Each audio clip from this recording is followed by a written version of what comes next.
some Goliaths out here, so Bisu's going to have to back off. He has a couple of shuttles in, but he's going to have to back off once again.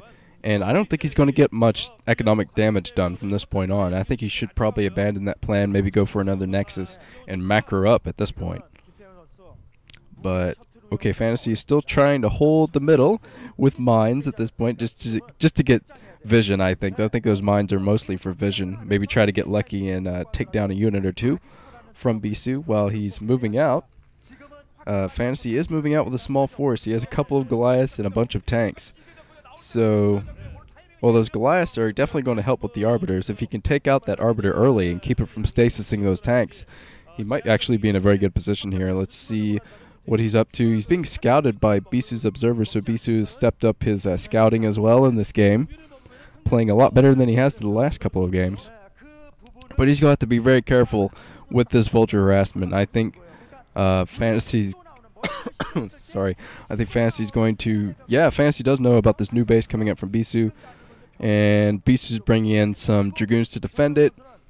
But Fantasy, even if he throws in nothing but Vultures, I think he might be able to take down that new base. So Bisu's got to be careful there. He finally has his Arbiter out. And I think Bisu is going to move out soon and tackle the army of Fantasy. And this is going to be a huge battle in the middle. I'm honestly not sure who's going to take it, because Fantasy looks like he has a huge troop.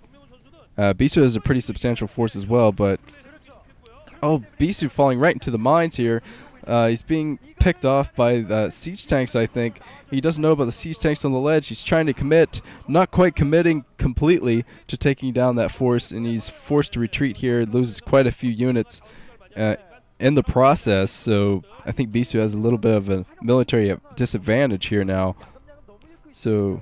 Well, actually, not a little bit. I think he has a major military disadvantage now, because the amount of troops of Fantasy has is downright scary compared to what Bisu has right now. I'm not sure where all of Bisu's troops are. He might have been committing all of his minerals to that new base over there at the 4 o'clock. But he's going to need a lot more troops in here to deal with this, and he definitely needs stasis. I'm sure that's what he's researching right now, stasis, to get the job done here. But yeah, Fantasy is taking another base down here. And here come the Dark Templar, but there is a turret in here, so the Dark Templar aren't going to get anything done, unfortunately for Bisu. And Bisu's trying to take out this turret, but it doesn't make that big of a difference anyway. Fantasy, for some reason, scanned there, even though he had the vision from the turret. Oh, it looks like Fantasy is finally exploiting this map. He's floating his engineering bay over so he can siege the new base here from Bisu. Bisu's throwing his entire army in here now and stasising over all of these tanks, but he has no way of really getting at the other tanks that are in here. Fantasy is blocking the way there. That's kind of a weird stasis for Bisu. He has no way of pushing in and tackling the other siege tanks. They're just ripping into his forces right now. And now Bisu is in huge trouble. He's losing all of his Dragoons right now. Although he did stasis those tanks, he took care of the tank that was behind his natural expansion as well, but he's got to really get more Arbiters out, and he needs more Dragoons on the ground, a lot more Zealots, because Fantasy has some great tank placement here. He has tanks very nicely spread out so they won't all be stasis at one time. And now he's still exploiting the map here and taking down all the probes at the natural expansion. This is a Protoss's nightmare right now. Bisu definitely needs to get some nice stasises in. One stasis is not going to be enough to stop Fantasy's army right now. And wow, Fantasy is really muscling his way through this series. And there's a good possibility he might beat Bisu here, and I can't even believe I'm saying that.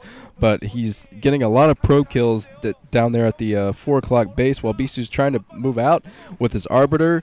He's trying to go in here and tackle all of these tanks that are holding the ledge here. Those tanks are being very pesky, and Bisu finally taking them down. But he has nothing to defend that 4 o'clock base. So Bisu is committing almost entirely to taking out the natural expansion right now, throwing in all of his units, but he doesn't have hardly any units left. Where are Bisu's units? Bisu, for some reason, his macros behind here, his military is being whittled down. A stasis there from Bisu, but Bisu doesn't have any ground troops left.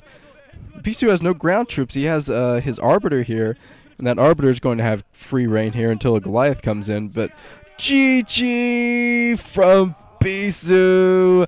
Bisu had absolutely no ground forces left to tackle what Fantasy had, and Fantasy was expanding all over the place.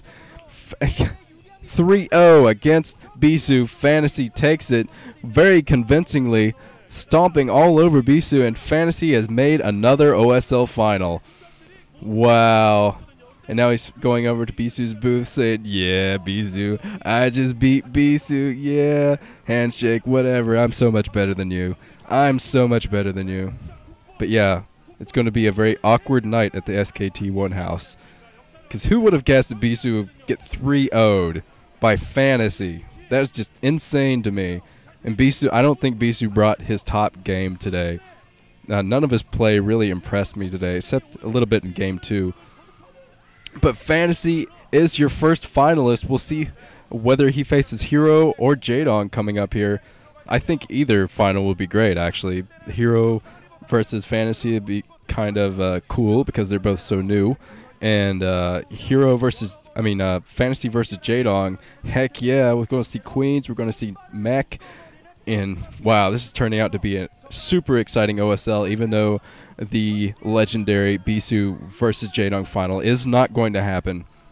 Poor Bisu, your legend will live on through your MSL finals. Honestly, I think it has a lot to do with Stork dropping out of the OSL to Jaedong. No more Bork power. Bisu could not survive without the power of Bork, it seems. And yeah, coming out of that fusion took a lot out of him, I'm sure. And well, guys, this has been Nuke. I will be back for the next semifinal, which I'm looking forward to, Hero versus Jaedong. That will be next week, and I might duel or triple some matches in the meantime, if I can get over this freaking cough that I've been editing out every 5 seconds. So, we'll see. This has been Nuke, and I will see you all later.